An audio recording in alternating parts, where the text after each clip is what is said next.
Roll Tide Roll. Roll Tide Roll. Welcome to Around the Herd for this day, August 26, 2004. Hey, Alabama fans, Roll Tide Roll. You know how special you are to me.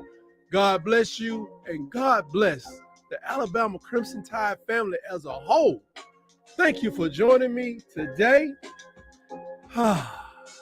It's time to hit the road to 19.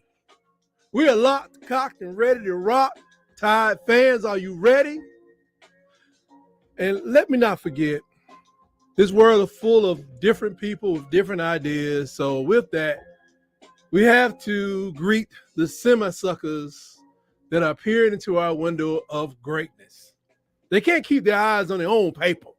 Nevertheless, y'all come on in to bring your pen and paper, take notes, and maybe you can turn your program into a dynasty when it grows up. Thank you all.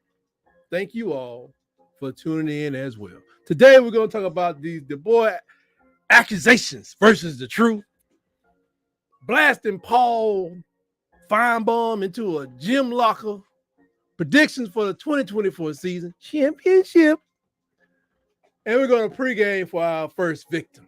Thank you all again for joining me here on Tight Sports, where we are dedicated and privileged to give you all the pertinent, relevant, and impactful information on the greatest football dynasty to ever exist.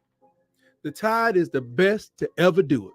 Let a naysayer know the University of Alabama is always in title run mode. Roll Tide Roll. Welcome, welcome, welcome. Now, I called it when he said it. I called it when he said it. I called it back when he took the job. What am I talking about? I'm talking about rat poison. When Goat Saban picked Texas and UGA during the SEC media days, all the haters and their snagger-tooth loved ones just got all hot and bothered. They were so excited, and they developed the notion that there was an impending doom surrounding the University of Alabama football program. Well, in Ireland, the GOAT let the cat out of the bag. He said, I quote, well, it's kind of reverse rat poison, Saban said in Ireland. Saban prefaced the topic by saying he never liked and won't ever want to make predictions to begin with.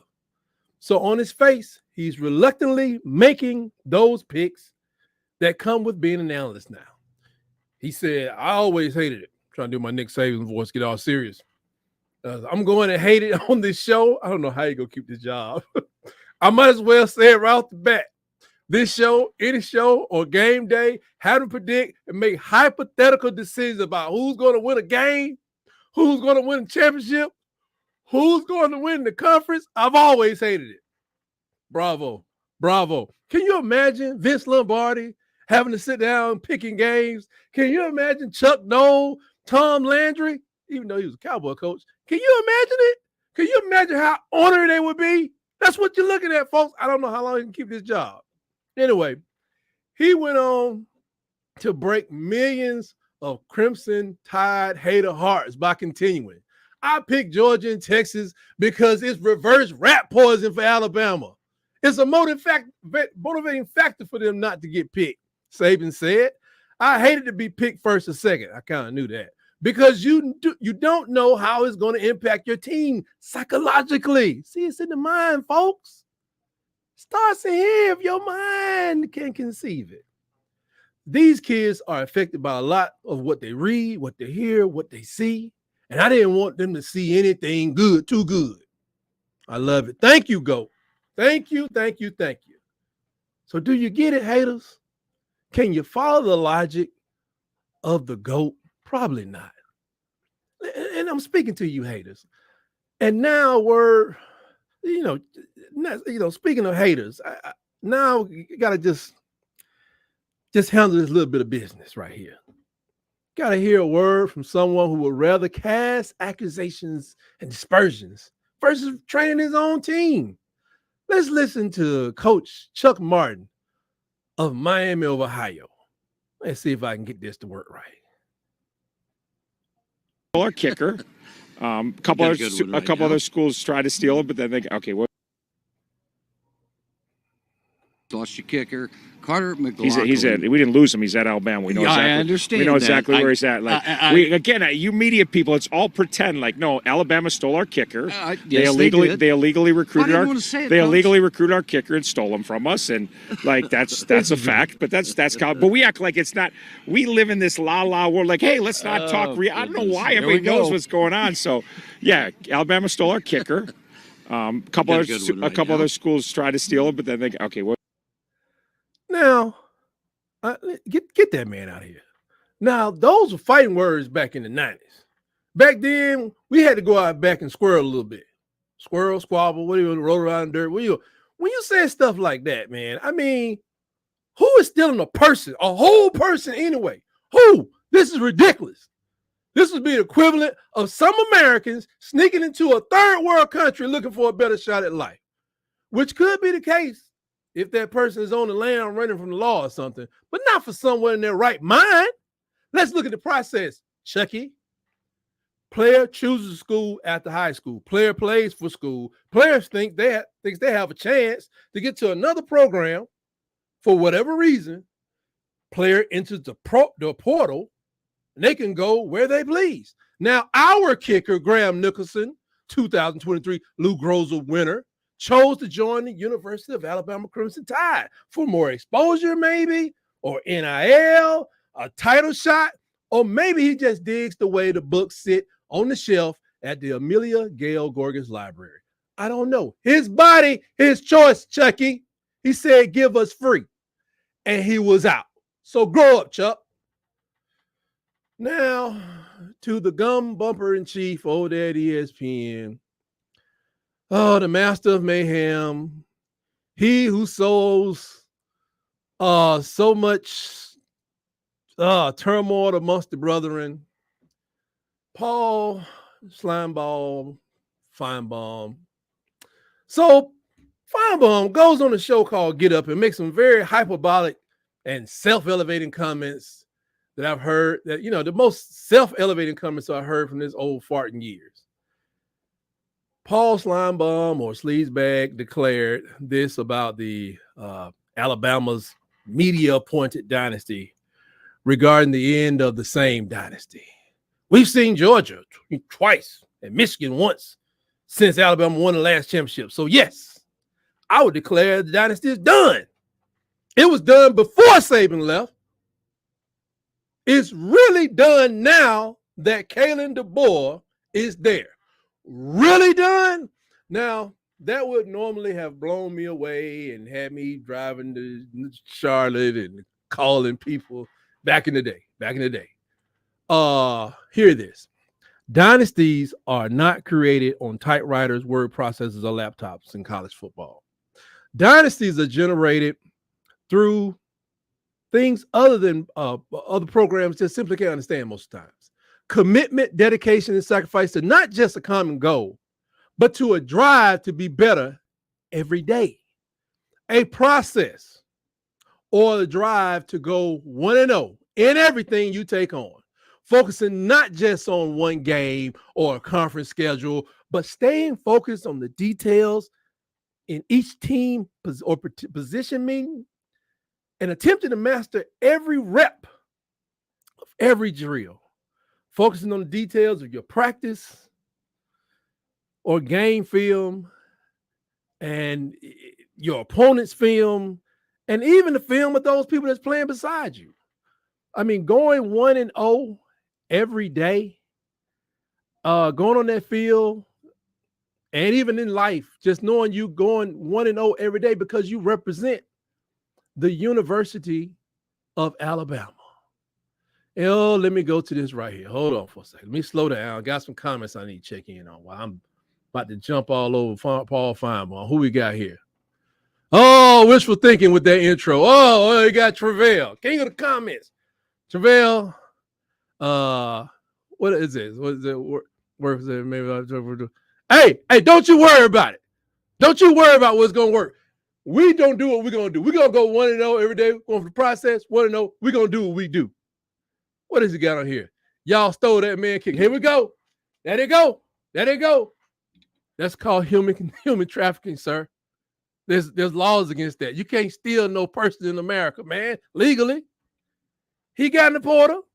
Bloop. We picked him out the portal. I know who wanted him in the portal. Man, golly.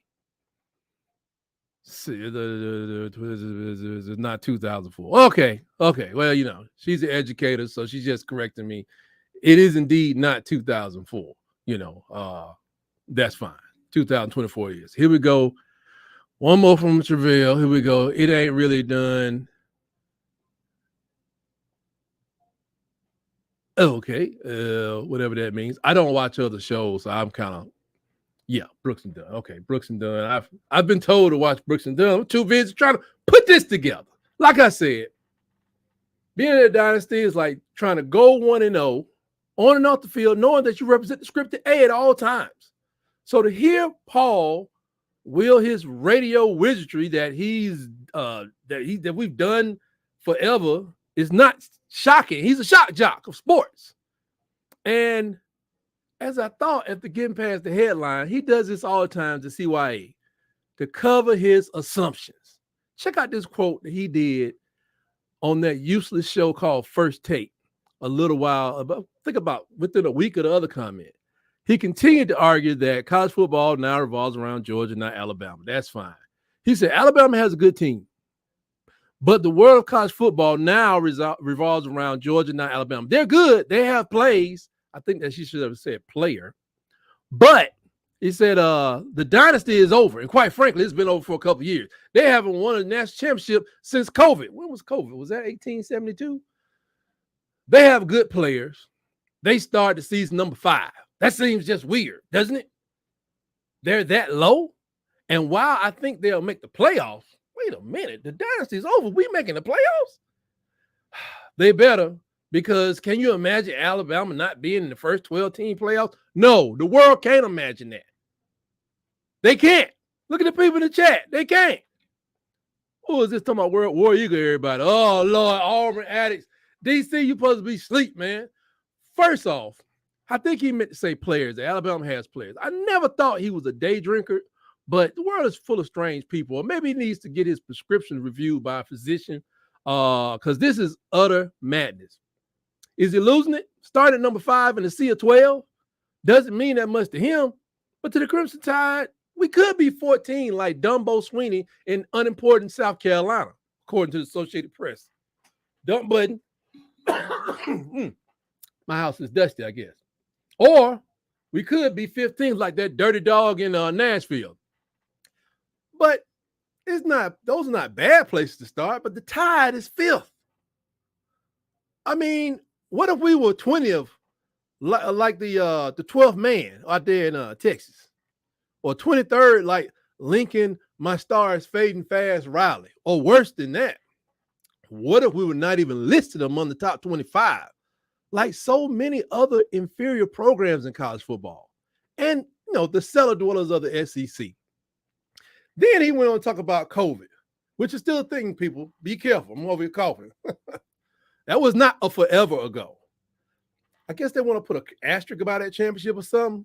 I think being in play for a title is typically pretty important to winning one, And in the landscape, Saban admits it changed dramatically since COVID. He did what most people could not do. He left the pantry loaded with all sorts of goodies. Ooh. I'm going too fast.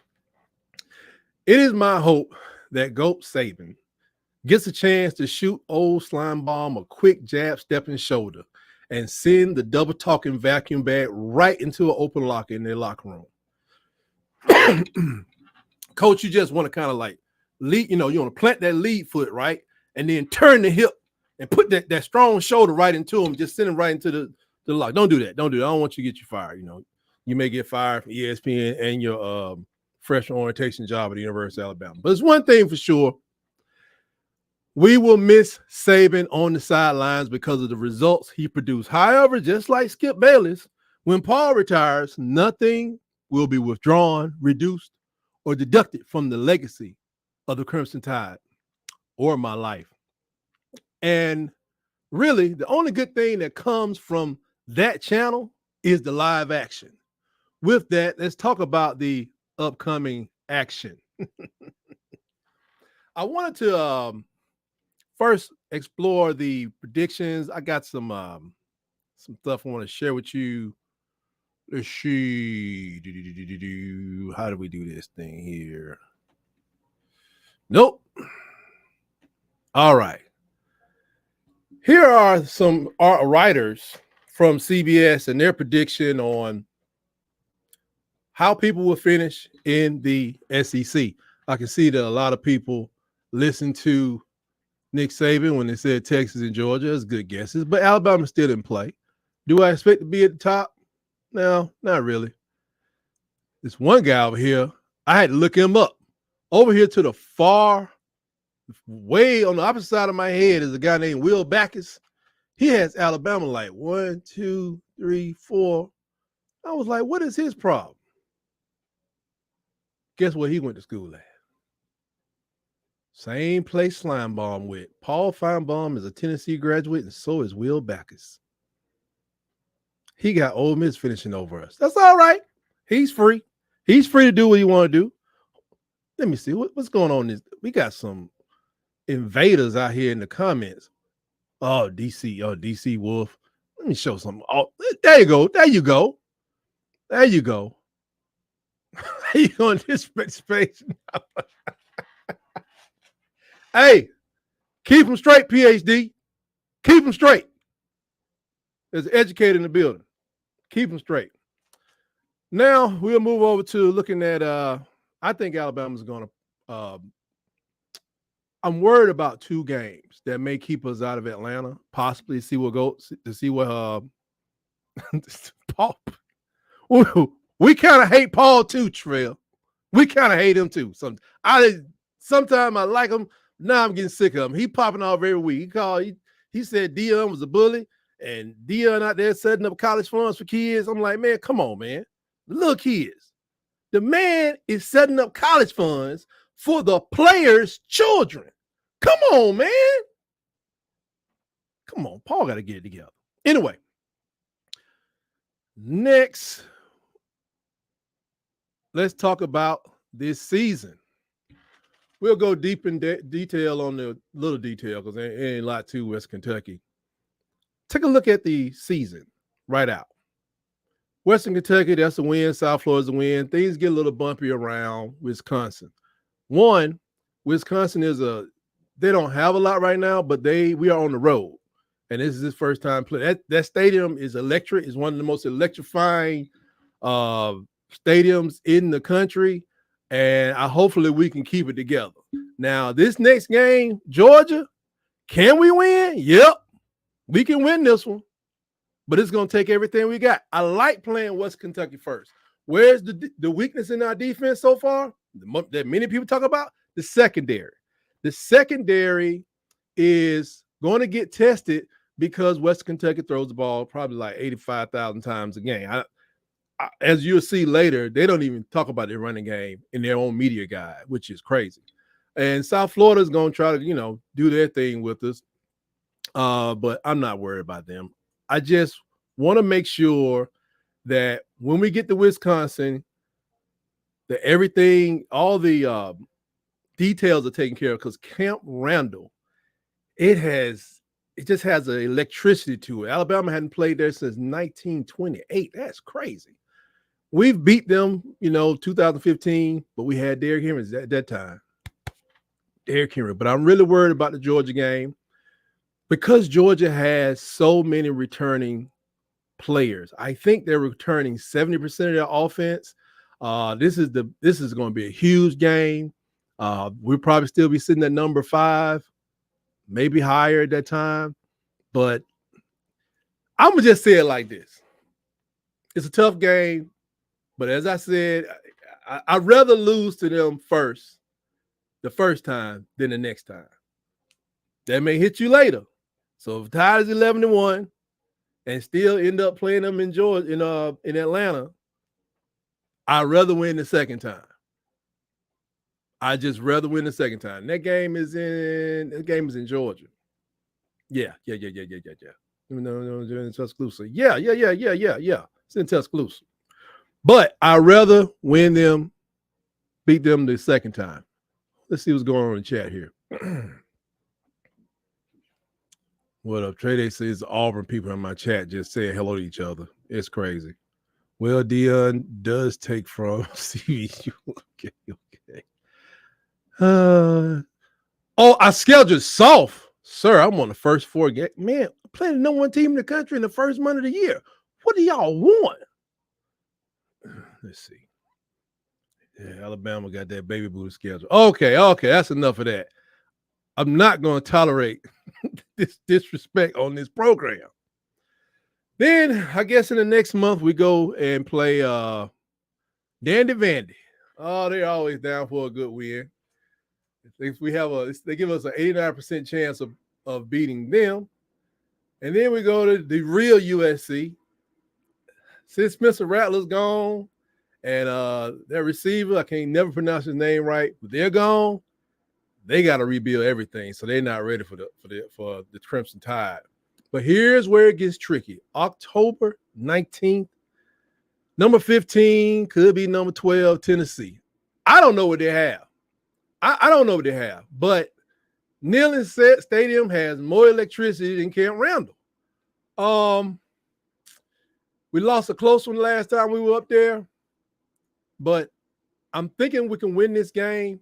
But we're going to have to be jailed all together. And every week I'm going to do a game analysis, pregame analysis of every game and a post game. I'm thinking that what I want to do, if possible, is to do a live show 30 minutes after every game. Give or take a couple of minutes, kick it through a couple of kegs and beer cans. I want to get on live with you guys to talk about the game, win, lose, overtime, win, championship, Vandy. I don't care. If I am not with you 30 minutes after the game, I am literally standing at the hospital.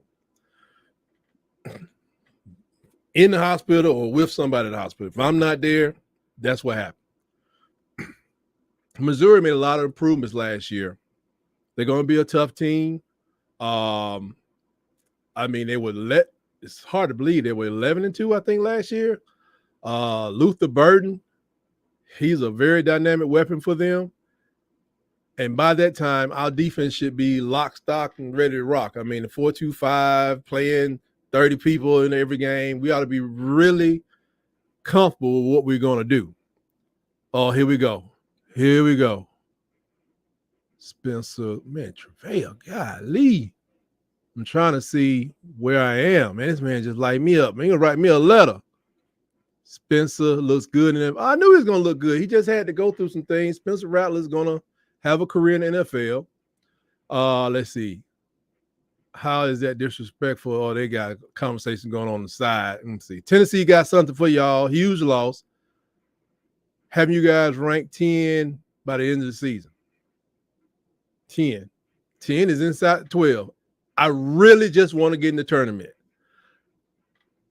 10 is inside 12. Could be. Conference champions could jump over you. Or, commercial viability could also take us to the next level.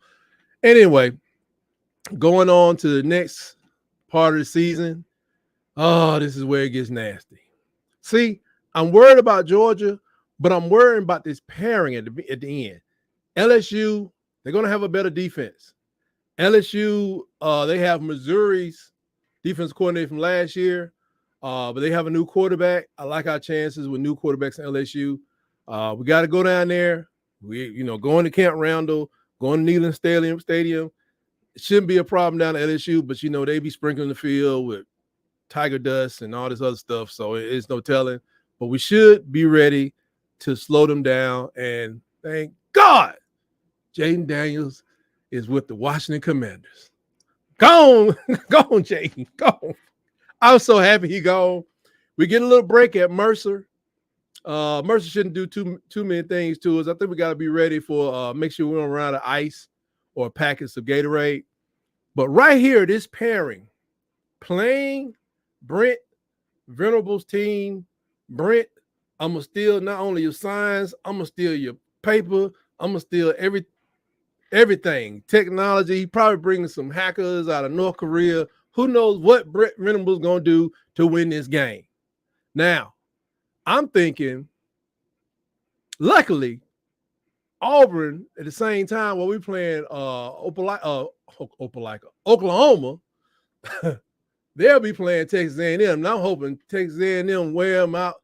I kind of hope Auburn wins, but they don't have no meat on the bone when they get back home. When they come up to Tuscaloosa, we want to wear them suckers out. But we know it's going to be a tough game.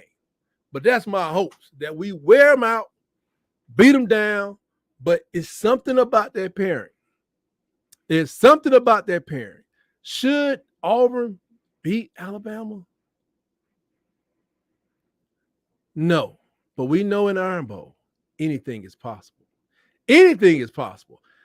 This could be the same Auburn that loses to Vandy earlier in the season, loses to 4 or 5 other teams. They get in that game, they're going to be fighting for their lives. Go to the chat real quick. Let's see. We'll see you Sunday. PhD says she coming to Auburn Attic. She going to see him Sunday. I'll be watching that one. I see y'all in the playoffs. I hate to say it. There you go. See he coming around. Won't you come? Travell, won't you come? You seeing the light, just walk on in. We're the best thing going. Stop sitting around there hoping, waiting for Cam to have another son to take y'all team back to the promised land. For Nick Fairley Jr. or something to come. Come on, man. You see it. It's right there. Let's see. Looking forward to a PhD. Tune in. Auburn Addicts, they got this show, 6 o'clock. It's interesting. I laugh because they got all these hopes and dreams of winning championships in the next 2026 or 27. I'm talking about this year. Alabama's on the road in 19. Get on the bus because it's time to ride.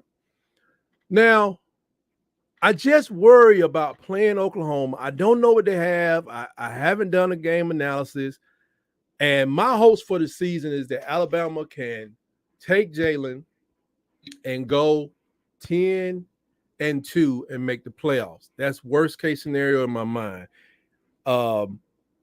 I can deal with 9-3, but that's not making the playoffs. And I just know that's going to cause so much discord in the Crimson Tide Nation. But in my mind, I just think that Kalen DeBoer's first time in the conference, like I said, Georgia's going to be tough. Don't know if they'll be ready for that. So let's say they drop one. And then we come down to this Auburn-Oklahoma game. I've said Auburn-Opelika so much in my life, I cannot even fathom saying Oklahoma. Oklahoma playing them. Oh, you just had that bye week in there or some Mississippi State or something game. Oklahoma is not what you really want to play with.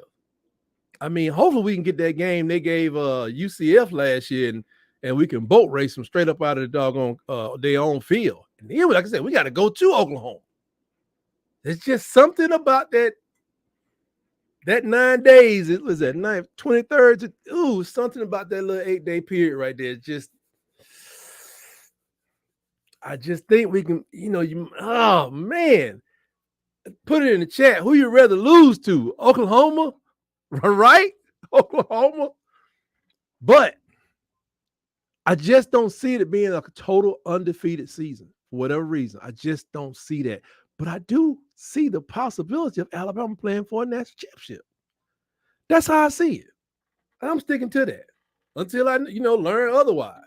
So I think we got good a chance as anybody else. I mean, no, Isaiah Bond is out there driving his Lambo all over Austin, Texas. Where did he go? Texas. I don't even care. He out in Texas somewhere. I hope he get a bunch of tickets. But we still got other receivers ready to step up. I'm gonna try to break down the position groups this week. I want to go deeper into the backgrounds of our coordinators. Not gonna do all the coaches and stuff, but I think that once you get a chance to look at our secondary, there's a lot of experience in there. They just haven't played together. They got some young folks, but I mean, playing 5 DBs all the time, there's so many of them that are going to be playing. I really think it's going to be a special year. Earlier today, I got a chance to examine this so-called talent rating. They have Alabama as the most talented football team right now. That's why it would be devastating if Alabama ended up with 9 wins and did not make the playoffs. I just don't know. I'm not saying it all fall apart, but it could be. It would. Next year, recruiting wouldn't even look right. It wouldn't even look right. Let's see what Travell got to say this time. He can't bring yourself to go for Alabama. Just get your T-shirt, man. All you say is roll tide and keep it moving. We will not. Okay, this is a rated. I'm not going to say rated G. This is a PG show.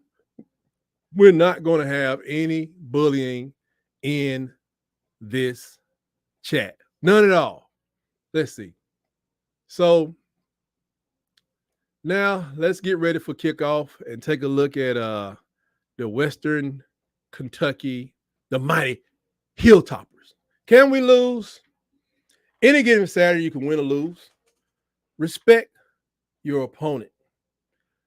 This is the kind of game where, talent should be enough to win. Even if you make mega mistakes, we should be able to recover from any kind of falling off. And we're 3-0 against the Hilltoppers. Coach Tyson Helton, that's their coach. Fun fact, his brother Clay coaches at Georgia Southern. His father, Kim Helton, that's right, a guy named Kim. He was mainly a long-time offensive line coach in the NFL and in the league. If you look around at Coach Helton's background, he spent some time at, Hawaii, UAB, moving around. He was at West Kentucky. Then he went to USC, Tennessee. Then he came back to Western Kentucky as the head coach. They run an extreme passing system. Plenty of time for us to work out the kinks with our secondary and to hone that pass rush. All the Wolves and the Bandits, and I'm learning these new things, these new positions. We got Wolves, we got Bandits, we got Husky. There's some other stuff. It's about 5 positions. I'm gonna break them down. I do a little short, so I want to make sure we don't confuse them, make you think we got a whole zoo out in the locker room. But let's see. Their 2019 team won 9 games. 2020 was no good. They struggled with their passing game. A year later, I guess that's 2021. Man, they threw for over 6,000 yards with Bailey Zappi. I think y'all see him up there with the New England Patriots, pitching 62 touchdown passes. And that was over the last 2 seasons, my bad. Austin Reed threw for 8,071 scores. They throw the ball a lot. I mean, that's a lot. They have an offensive line coach that became their offensive coordinator named Will Friend. I know that name. I want to know if he played at Auburn or played somewhere. Maybe he played at Alabama, matter of fact. I got to look into that.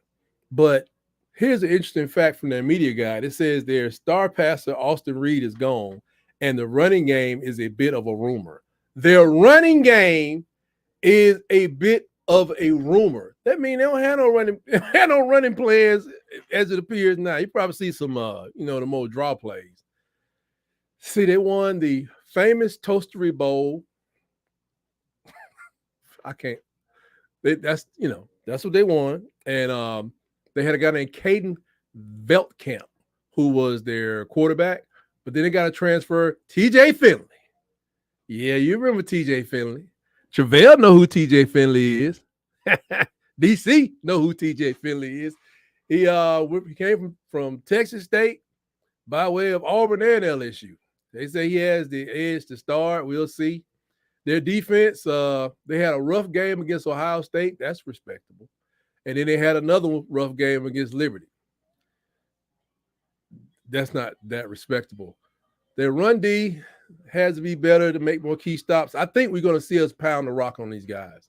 I'm looking for Alabama to put up about 300 yards rushing. Yeah. Their defensive front, They didn't get any sacks. The sacks came from the linebackers and the safeties. That won't be the case for Alabama. Because if they do that, we definitely gonna run on them. If you blitzing seven, you're gonna tear you up right through the middle. Come on, man. Here's these guys going right here. Here it goes right here. Am I the only one to spy on the biggest op? Man, it's terrible. Got spies in the ranks. If you don't start none, they won't be none. Oh, they about to get verbally physical up in here. I see the playoffs, but playing for a championship, let's see. No way, Jose. Cam does not need any more kiddos. No, I'm talking about the kids he already got. They're going to grow up and be great Auburn players, maybe, unless we can get them to come to Alabama, which Cam should have came to Alabama. Anyway, moving on with this analysis of what they got going on up there. The linebackers have some new parts in the starting roles. They say they got a guy named Sebastian Benjamin and Rashanian Hodge, who should rise up to be leading tackles in the middle. They just not ready for us. Their top transfer was TJ Finley, and they really are blown away by this guy they got from LSU. That's TJ Finley. TJ Finley is 6'7", 249 pounds now. Wow. Because I think that DJ Ungunier, I think he's about 6'4", 6'5", but I don't think he's 249 pounds. I think he was. That's a big quarterback. And here's the keys to success for the West Kentucky, the Western Kentucky football team. They need to stop the run. That won't happen against us. They can do that to somebody else. The Hilltopper offense will still be great. If you throw the ball 85 times and complete half of them, you're gonna get a bunch of yards. So this is a good place to send your kids to get them go to the pros. Other than that, they can't throw the ball for 600 yards a game on you. I mean, this is a perfect team to hone our defense on. They can call every play. Oh, this is just terrible. See what they do? See what they do? See what they do? Just because it don't work out for you, they call them bums. Did you see me calling Roydale Williams a bum? Malik Benson a bum? Earl Little Jr. a bum just because they went to Florida State? I ain't doing that to them. They got to take care of their people. They get a little money. They got to take care of their people, their parents. You're going to get $300,000 or whatever it is, $30,000. So your mom don't have to get up at 8 o'clock in the morning. 8 o'clock. So your mom don't have to get up at 4 o'clock in the morning to make it to her first of 3 jobs. Hey, I ain't knocking it, man. You can't call that man no bum. Just didn't work out. And to be honest, has anything worked out at Auburn since he left? I'm just throwing it out there. Just throwing it out there. Now, let's see. The early line of this game has Alabama favored by 33 points. That's a lot of wiggle room, but my prediction for this game is best preference by the great Clubber Lane. And he said, prediction, pain. Yeah, but I got to be conservative with my score. We got a new team, got to gel together. DeBoer, let's see. Does he take the team to Pound Town when he gets a chance to? I don't know. I looked at the old scores. Does he show him mercy? I couldn't really tell. It was one way and then it was the other. Will he try to make a statement against Western Kentucky? I don't know. I don't think he'll try, but I think he will unintentionally. He will make a resounding thud in college football, but it won't be like on purpose. So my prediction for this game is Alabama 47, Western Kentucky 9. Please place your predictions in the comment section. I tell you now, that's all I have for this week. I would like to. Oh my gosh, here we go. You know what? Here we go. There it is. If you want to come in, you got something to say, click on, I'll bring you in. Click on it, I'll bring you in. We'll talk about it because people talking about we need defensive linemen. I look at my roster, we got a whole bunch of defensive linemen all over the place. But until somebody comes in, I just want to remind you that this show is live every Monday at 6:30. And trust me, I don't care how many people are listening to me when Monday Night Football actually kicks off. I will be dropping this thing. I'll be getting out of here. I mean, because I think this could be an interesting season. We could be celebrating every Monday from 6:30 to about 9 or whatever kickoff is. As soon as I'm like, yeah, roll, gloop, I'm out of here. And on Wednesdays, for as long as I can take it, on Wednesdays, Iron Bowl debates will drop at 6 p.m. It's getting tougher and tougher sitting there listening to the madness. Sometimes it's great and we agree on everything, but this is a show that I call it a sacrifice. I sacrifice having these conversations with the Auburn fan, DC, because there are things that we just see differently. Some things we actually agree upon. So maybe that'll make the world a better place. But I want to thank y'all for joining me. Please subscribe and click the bell so you can get your notification. And with that, I think nobody came in. So with that, we will see you next time right here on Tight Sports. And always remember, roll, tide, roll.